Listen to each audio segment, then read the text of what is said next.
Hey guys, it's Maxie here and welcome to another TW video.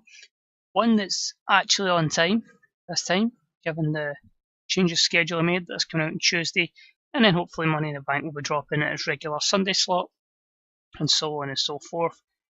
This pay-per-view on the WWE Network is from the Smackdown brand. It is Judgement Day, and I'm hoping that the storylines that I've been kind of booking, due to the suspension of the Velveteen Dream, really put across here, and I hope you guys enjoy what we're going to treat here. It's a lot of storylines that have basically been in my head, basically, as I've been booking show after show after show, and I'm hoping that reflects to a good show here and translated well, and yeah, hopefully you guys kind of get the gist of where I'm trying to go, with potentially one of the last years we will be booking this particular save. So, 62,890 at the Edward Jones Dome. Let's kick off and explain our opening segment. So, as always, pay-per-view, I will do a hype package, pyrotechnics, and the like. You're wondering why Baron Corbin and Daniel Bryan? Well, we know Velveteen Dream is no longer the WWE World Heavyweight Champion, so normally it would go to Daniel Bryan, but of course he is in a bit of a rivalry, a bit of a hate relationship with the general manager of Smackdown, my user character, recently turned heel, Shane McMahon. So Shane says, you want to win it? Cool. You'll battle Baron Corbin, who's aligned himself with Shane, and an opportunity to become the WWE World Heavyweight Champion. So that's our main event for tonight. E91, show got off to a strong start, crowd got hotter, and the storyline advances. A bit pissed with the Velveteen Dream. I was really looking forward to booking that title run, but got to keep workers clean, man. Opening contest was that Cruiserweight Championship match. Very disappointing, as you can see by the rating. Decent match. Lio Rush defeats AJ Styles in 9:46 with the Rush Hour. Lio Rush is your new Cruiserweight Champion. So he's basically getting the title off AJ. As soon as his contract's done, he's gone. Hampered badly by declining physical ability, which sees him bring a 65 performance. His overness is still pretty respectable. Lio Rush off his game didn't help either. No skill improvements you'll see here with my road agent notes. We had to keep AJ looking strong, had to make it a storytelling match just to protect him because of the difference in overness. It's a new direction I want to go with the Cruiserweight Championship, and unfortunately AJ Styles, as I say, we are phasing out. He's just a shadow of the worker he once was. It's a lot of negatives there. Stamina, declining physical ability. I mean, stamina in a 9-minute match from AJ. Obviously negatives for having to make it the booking decisions, and because I made two baby faces, but just a real case of changing of the guard, effectively. And after the matchup, little handshake is a sign of respect as Lio Rush brings through the new generation of Cruiserweight Champions. So that was a B+ 88. Got the crowd hotter, so you can see their overness certainly not a problem. In the case of the phenomenal AJ Styles. We move on. I've got the Young Bucks, Matt and Nick Jackson are down to ringside. Just going to do some colour commentary on the next match. That was a B78. And that match saw a fantastic A93 as we had a good wrestling match with decent reaction from the crowd. We had the Usos defeat the Revival in 2004. And Jimmy defeated Dash with the Alias. It's the third title defence for the Usos, of course. Jay head and shoulders above everyone else. Scott Dawson a weak link because of the glitch. But still, I just wanted to do a one team versus another team match. Revival certainly deserved it. And yeah, you hope matches like this can certainly elevate them as well, despite how screwed their stats are. There's someone that, when I do eventually start a new save, which likelihood will be TEW2016, that I'll certainly be pushing to the moon. But good to see the usual glitch on stats for Scott Dawson. But it's good it's building up the tag division again, and hopefully this helps elevate Revival and defeat, but not a good win for the reunited Usos. And after the matchup, not an attack or anything, just a bit of confrontation. Usos and the Young Bucks just getting a bit of verbals in that. So that's a B+ 87. When we're going to pull the trigger, who knows? Not today though. Next up, promo from Mark Coffey, just really saying it's good to get an opportunity. He's absolutely gutted that his brother's obviously suffered a really bad injury. Joe out for I think 6 months, maybe even more.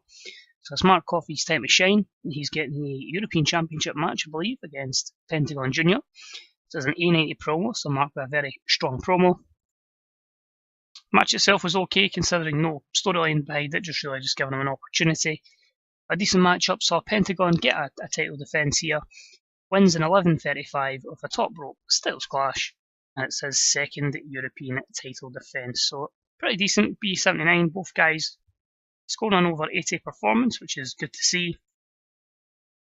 Yeah, a few negatives there, but nothing overly horrible. Good match, and again, showcasing new guys. That's kind of what we're looking to do here, is phase in new guys. So next up, hype video for Andrade Cien Almas, or Andrade, if you just watch WWE these days. Guy is just incredible, so we've given him a little hype package here in a B+87 to potentially get a future championship match if they impress in the future. Match itself was just 4 guys who are just kind of in the middle of nowhere, but maybe it's setting up something in the future.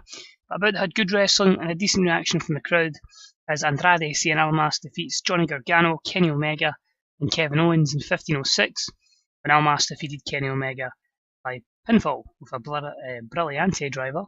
During the match, though, we had Marty Scurll run in and attack Kenny Omega. So B80, Omega off his game, potentially turning babyface. Almas getting better his gimmick, but 4 good performances there. Again, the disappointing thing is that Kenny was not highly rated in this, so it's been a pain getting him to the top. Hopefully we can do that, and we'll try maybe a babyface run down the line. Of course, no proper hot associated storyline. As you can see, I'm trying to kick one off pretty shortly. And then to Money in the Bank, and of course, biggest party of the summer down the line at SummerSlam. It's a good one though for Andrade Cien Almas. Then Kenny Omega gets attacked more by Marty Scurll, who puts him through a table. B81. So he has properly been a villain.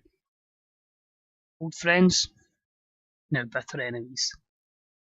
Next up, we are hyping up our 2 out of 3 falls match for the United States Championship. Fergal Devitt will take on Chad Gable. Is this Chad Gable's moment?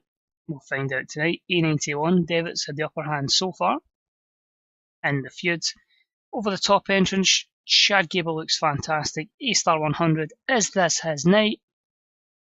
Of course it is. But with great wrestling and good heat, Chad Gable defeats Fergal Devitt in 35 minutes and 1 second by 2 falls. 2 straight falls even, the final fall happening by pinfall. So give him a long match up, 2 out of 3 falls match, and he does the clean sweep. 89.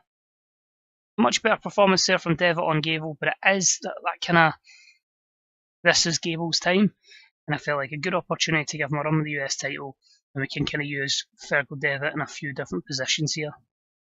He has someone I'm kind of looking at potentially turning babyface, because he hasn't had a babyface run since he came back to the company. There's a lot of people I'm turning babyface, so we'll see. Especially one person who's going to have a major feud that's not in the show. Not a new signing, just someone that's not really been used, but we'll use that as on babyface. You can maybe guess who you think that is. So heading up to our main event, Daniel Bryan cuts a promo on Shane instead of Baron, just really saying it's a disgrace that, he's having to throw these loops just to get to the WWE World Heavyweight Championship, but if he needs to beat Baron Corbin, let's hope he does so without Shane getting involved. So B+86, so it loses a little bit of overness to the storyline because of Shane's overness. What a match, holy shit. I did not expect, I'd never put these two together, so I was kind of hoping it drew well. But a superb matchup sees Daniel Bryan defeat Baron Corbin in 23-27 by pinfall, thus regaining the World Heavyweight Championship. Fantastic A99, Bryan by 92, Corbin by 93. Pleasantly surprised at how well these two drew together. Just amazing that Daniel's still getting great matches despite declining physical ability. If only this was my main event. Next up, Shane McMahon comes out and says, Daniel Bryan, your night is not done.